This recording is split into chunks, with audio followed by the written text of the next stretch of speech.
So here at the Elmwood Park Zoo, we have a veterinarian who also heads the nutrition aspect of what all the animals here get. So she has animal nutritionists that she consults with, and what we try to achieve is giving an animal a diet that is comparable to what it would receive in the wild. Such as our sake monkey diet. I brought out a couple diets for you guys to see here. So this would be a sake monkey diet.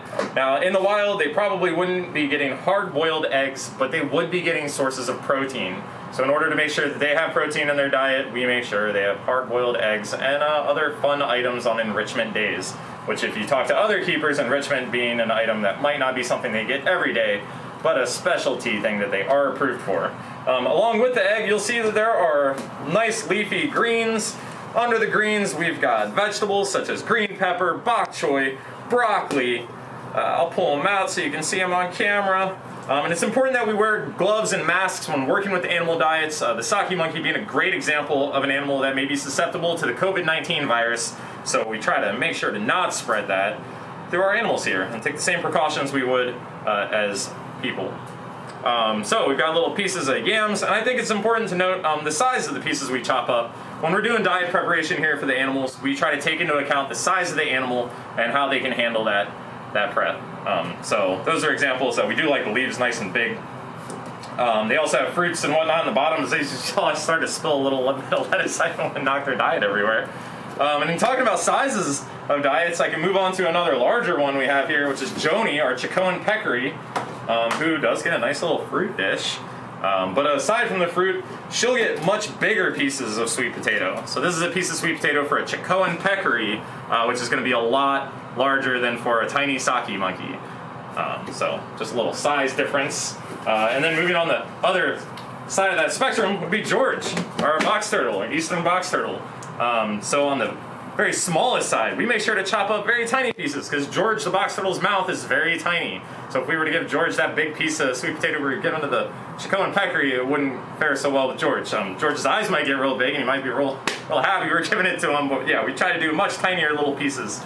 So diet prep is pretty important here in terms of size and amount. I brought a scale out just for demonstration that we use scales. Everything, if you can see the boards behind me, all the diets are written to a very specific amount. We like to monitor how much we're giving the animal. It says 28 grams of sweet potato. We try to make sure they get exactly 28 grams of sweet potato. And that's important because if the animal is losing or gaining weight, we want to adjust our diets according. But we have a majority of our animals' diets written up on the wall. And those diets range from the things I just showed you, which are going to be fruits and vegetables, to carnivorous animals, where the diets are going to consist of whole prey items such as adult mice and rats, which is going to be the last diet I can show you right beside me, which is Barbie, our great horned owl, and Echo, our barred owl. I have both their diets in here.